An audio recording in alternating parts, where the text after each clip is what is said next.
네, 경기도 시흥을 조정식 의원입니다. 먼저 우리 정동영 후보자님, 그 통일부 장관 후보자 지명되신 거 축하드립니다. 감사합니다.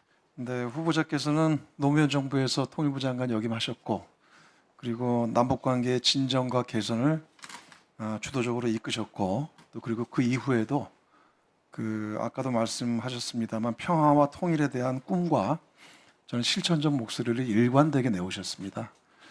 그래서 저는 후보자께서 가진 그런 경륜과 철학이 지금처럼 이 한반도 상황과 남북 대화가 완전히 끊긴 상황에서 굉장히 소중한 자산이라고 저는 실제 평가를 하고 있습니다. 그래서 그 이번 통일부 후보자 지명은 굉장히 적임 인사다. 저는 그렇게 생각을 합니다. 과분한 말씀입니다. 네, 그래서 그래서 아까의 꿈과 그런 실천적인 의지를 갖고 장관에 취임을 하시게 되면 정말 그때 못 이뤘던 꿈을 다시 한번 펼쳐 나가기를 저 또한 기대하겠습니다. 감사합니다. 이렇게 돌이켜 보면요, 지난 2000년에 김대중 대통령께서 그 6.15 남북 공동선언을 하지 않았습니까? 예. 그리고 그 이후에 그 노무현 대통령 시절에 14 남북 공동선언, 또 문재인 대통령 때 판문점 선언, 그리고 9월 평양 공동선언까지 한 25년의 세월이 흘렀습니다. 지금 보면. 그래서 지난 25년 동안 우리는 한반도 평화를 위한 길을 끊임없이 열고자 노력했었고, 그리고 현재 이 세계 유일하게 남아있는 분단 국가의 분단을 넘어설 다리를 놓기 위해서 사실 우리가 달려왔습니다.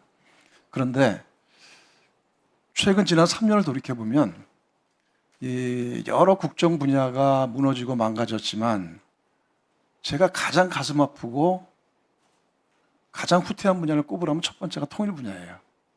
그래서 그거 공감하시죠? 예. 지난 25년간 다리를 놨던 게 일순간에도 무너져 버리고, 그리고 남북 간의 관계는 완전히 파탄나고, 그리고 심지어는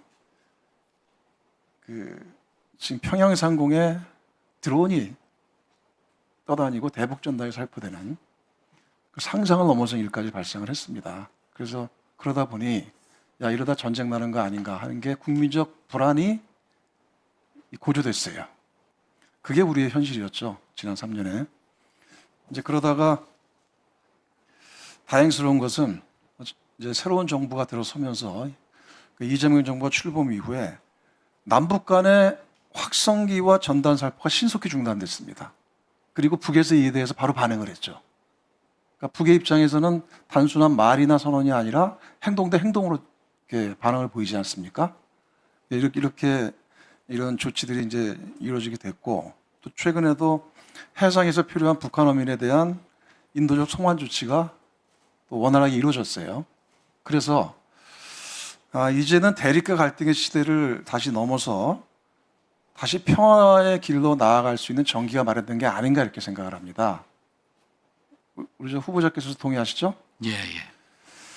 자, 근데 이제 본 의원이 보기에 우리가 지금 이 한반도 상황 관련해서 우리가 해야 될 최우선적 과제는 뭐냐? 그러면 남북 간의 군사적 긴장 완화와 이 한반도에서의 전쟁의 위협을 제거하는 것이다. 저는 그렇게 생각을 합니다. 이제 그런 점에서 보면 맞습니다. 예. 우선 남북 간에 이 어떠한 경우든 또 내지는 우발적으로 발생할 수 있는 그런 충돌 상황들에 대해서 이걸 방지할 수 있는 기본적인 틀이 필요하다고 생각을 해요. 저는 그것을 남북 간의 군사 직통전환, 핫라인의 복구라고 생각을 하거든요. 그리고 또 그런 부분들을 통해서 나아가서 다시 9.19 군사 합의의 복원을 이뤄내고, 그 다음에 나아가서 남북 간 신뢰 회복과 대화, 그리고 교류 협력의 길로 나아가야 된다. 이게 우리의 로드맵이 아니겠는가 생각을 합니다. 어떻게 생각하십니까? 예, 정확한 지적이십니다. 말이 아니라 행동으로 우리의 새 정부의 철학을 보여줘야 한다고 생각하는데, 그 중에 하나가 9.19 군사합의의 복원 조치입니다. 선복원입니다. 그러니까 남북 대화가 막힌 지 6년인데요. 지난번 2023년 24년 6월 국무회의 의결로 9.19 합의를 효력을 정지시켰습니다. 그러면 역순으로 새 정부 국무회의가 9.19 군사 합의를 복원한다는 의결로 저는 이것을 우리가 일방적인 조치를 취할 수 있습니다. 선 조치할 수 있습니다. 그리고 이제 대화 국면이 조성이 되면 남과 북이 함께 이것을 재확인하는 방법이 있다고 생각합니다. 네, 장관에 부임하시게 되면 그런 한반도 전쟁 위협을 제거할 수 있는 그런 조치들을 보다 정부 내에서 보다 강력하게 좀 이끌어 주시기 바랍니다. 네. 맞습니다. 이미 합의는 1991년 민자당 정부가 만든 기본 합의서의 구조에 보면은 무력 사용 금지와 침공 금지가 명문화돼 있고 그 30년 뒤에 2018년 9.19 합의에서 지상에서 5km, 해상 공중에서 20km에서 서로 기동 훈련이라든지 위협이 되는 행동을 하지 않기로 했지 않습니까? 네. 행동하면 됩니다. 실천하면 됩니다. 자, 그리고 제가 한 가지 더 질의 드릴게요. 아까 우리 존경하는 앞서 이용석 의원께서도 말씀을 주신 건데 통일부 조직 개편 필요성에 대해서 제가 말씀을 드리고 싶어요. 그러니까 그 지난 정부에서 통일부가 2차례에 걸쳐서 대대적인 조직 개편을 단행해서 어떠했다라는 얘기는 제가 좀 생략을 하고 결론적으로 제가 좀 하나 제안을 드리고 싶은 것은 제가 전문가들과 함께 통일부 조직 개편에 대해서 좀 연구를 해봤습니다. 제가 그런 데서 한 4가지 정도를 제안을 드리고 싶어요. 자, 첫 번째는 평화협력 기능을 강화해야 됩니다. 그래서 평화협력실을 다시 신설해야 돼요. 그리고 두 번째, 남북 교류협력 기능을 복원해야 됩니다. 그래서 평화협력실 내에 관련 기능을 보강하고 민간단체와 협력해서 대북 소통의 계기를 마련할 필요가 있습니다. 그 세 번째는 남북회담 기능 복원입니다. 남북회담 사무국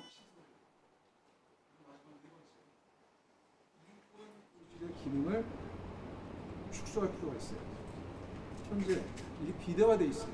일꾼 인도 실로서 이거를 다시 인도 협력부로 재조정을 해서 통일부 조직 개편을 다시 취하고 말 그대로 통일부가 평화와 통일을 이끄는 중흥부처를 되돌리는 것이 저는 첫 단추라고 생각합니다. 전적으로 동의합니다. 다만 지금 통일부 직원 가운데 81명 정원을 줄였습니다.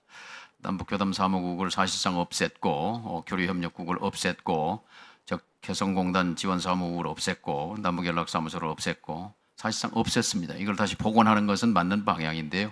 행안부가 정원 원상 회복에 동의해 줘야 하는데 행안부는 한 번 없앤 정원을 다시 되살리게 하는데 상당한 아마 좀 부정적 그 반응이 예상이 됩니다. 그래서 외통위에서 좀 도와주시면 감사하겠습니다.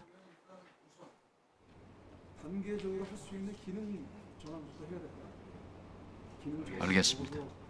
평화 협력에 대한 기능을 강화시키고 그 위해서 조정을 통해서라도 하고 그 다음에 또 이제 행안부하고 축소된 인원에 대한 조정을 예, 정원이 정상화될 수 있도록 우리 조 의원님 힘을 좀 주십시오. 예, 수고하셨습니다. 다음